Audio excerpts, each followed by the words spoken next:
नमस्कार दोस्तों, स्वागत है आप सबका जैन इन्वेस्टर्स यूट्यूब चैनल में। दोस्तों फिर एक बार सितंबर के आंकड़े आ गए हैं। सितंबर 2022 में तो वो विदेशी निवेशक जो है फॉरेन इन्वेस्टर्स वो उठे हुए नजर आ रहे हैं। हालांकि पिछले 2 महीनों में उन्होंने काफी अच्छी खरीदारी की थी, लेकिन पिछले 2 महीनों की बात कर ले तो पिछले महीने की बात कर ले तो काफी रुठे हुए दिख रहे हैं और लगभग 7,624 करोड़ रुपए का की निकासी हुई है फॉरेन इन्वेस्टर्स द्वारा पिछले एक ही महीने में। और इसकी वजह से हमारा जो सेंसेक्स है वो लगभग 2111 पॉइंट से फिसल चुका है। दोस्तों एक बार फिर से विदेशी निवेशक भारतीय बाजार से रूठे हुए दिख रहे हैं।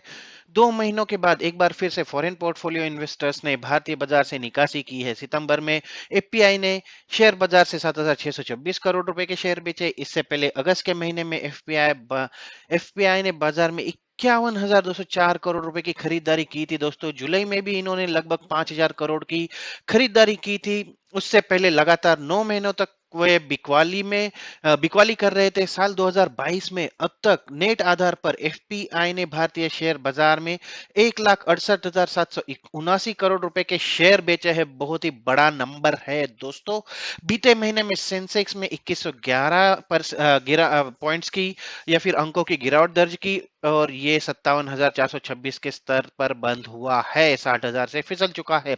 अब देखते हैं एफपीआई की गतिविधियों में क्या होने वाला है। तो अनुमान है कि एफपीआई की जो गतिविधियां है उसमें उतार चढ़ाव जारी रहेगा। जानकारों का मानना यह भी है कि एफपीआई की गतिविधियों में जो उतार चढ़ाव का सिलसिला है वो आगे भी जारी रहेगा। विदेशी निवेशकों के सेंटीमेंट पर कई फैक्टर का असर देखा जा रहा है। रुपए में गिरावट से निवेशों का सेंटीमेंट जो है वो प्रभावित हुआ है। दोस्तों इसके अलावा ग्रोथ का अनुमान घटाया गया है। ये भी एक नकारात्मक या फिर निगेटिव पॉइंट छोड़ रहा है, निगेटिव असर छोड़ रहा है एफपीआई के मानसिकता पर। इसके साथ साथ अगर देखें तो इंग्लैंड के फिस्कल एक्शन का बड़ा असर देखने को मिला है।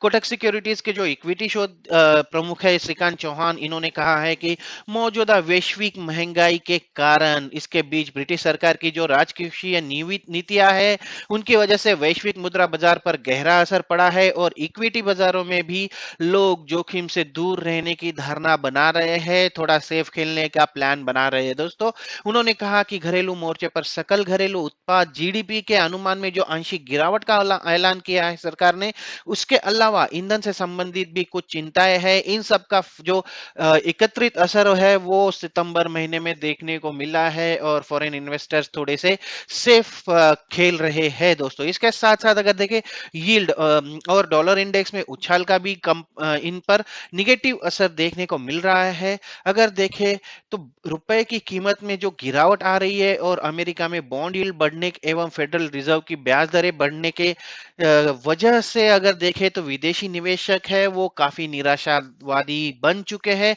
उनमें एक निगेटिव धारणा बन रही है, उनमें एक निराशावादी धारणा हावी होती जा रही है। दोस्तों रुपए के गिरावट से बिकवाली का बोझ बढ़ चुका है। रुपए की कीमत में गिरावट आने से भी एफपीआई की निकासी को बल मिला है। और वीकेंड इन्वेस्टिंग के संस्थापक जो है आलोक जी जैन, इन्होंने बोला है कि सितंबर में डॉलर के मजबूत होने से निवेशक इसकी सुरक्षा का रुख करने लगे हैं, वो निकालने लगे हैं। आने वाले समय में रुपए की कीमत में और भी गिरावट अगर होती है तो इसी वजह से निवेशकों में फिलहाल यहां से निकलने और बाद में लौटने की प्रवृत्ति नजर आ रही है, क्योंकि ये सीधा असर करेगी उनके प्रॉफिट पर। दोस्तों मंदी की आशंका भी जताई जा रही है। बता दें कि हाल में ही यूएस फेड ने जो तेजी से बढ़ती इन्फ्लेशन को काबू में करने के लिए अपने रेपो रेट में लगातार इजाफा किया है, उसकी वजह से भी इंटरनेशनल मार्केट में मंदी की आशंका तेज हो गई है। इसी आशंका के चलते एफपीआई ने अपने निवेश को वापस लेना शुरू कर दिया है। भारत के साथ ही एफपीआई फ्लोज फिलीपींस, दक्षिण कोरिया, ताइवान और थाईलैंड से भी निगेटिव है, वहां के लिए भी ये निगेटिव बना हुआ है। इसी दौरान इंडोनेशिया के लिए ही सिर्फ एफपीआई फ्लो जो है वो पॉजिटिव रहा है। अगर शुक्रवार की बात कर ले दोस्तों तो शुक्रवार को सभी सेक्टोरल इंडेक्स जो है वो बढ़त के साथ बंद हुए। Auto, power, capital goods, bank, real estate और मेटल सेक्टर के शेयर सबसे ज्यादा 1 से 2% के उछाल के साथ बंद हुए हैं। बीएसई मिड कैप और स्मॉल कैप इंडेक्सेस भी 1-1% की तेजी के साथ बंद हुए हैं। और अगर देख ले टेक्निकल आधार पर अगले हफ्ते के लिए क्या हो सकता है, तो टेक्निकल आधार पर अगले हफ्ते या फिर अगले सप्ताह तेजी की उम्मीद जताई जा रही। दोस्तों, इस सप्ताह निफ्टी के लिए 16,800 का स्तर महत्वपूर्ण है। उसके बाद 16,550 का स्तर जो है वो सपोर्ट की तरह काम करेगा। तेजी की स्थिति में 17,450 पर इसको अवरोध दिखाई दे रहा है, एक रेजिस्टेंस है। बैंक निफ्टी के लिए 38,200 का स्तर सपोर्ट की तरह काम करेगा। उसके बाद 37,500 का स्तर महत्वपूर्ण है।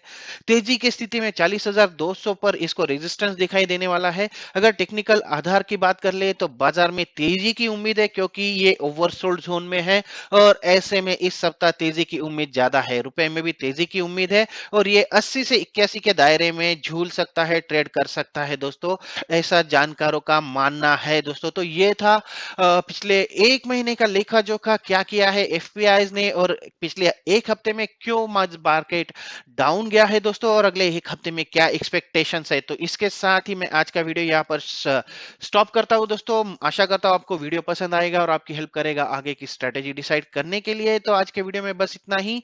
मिलते हैं अगले वीडियो में एक नई शेयर के साथ, एक नई जानकारी के साथ। तब तक के लिए नमस्कार दोस्तों।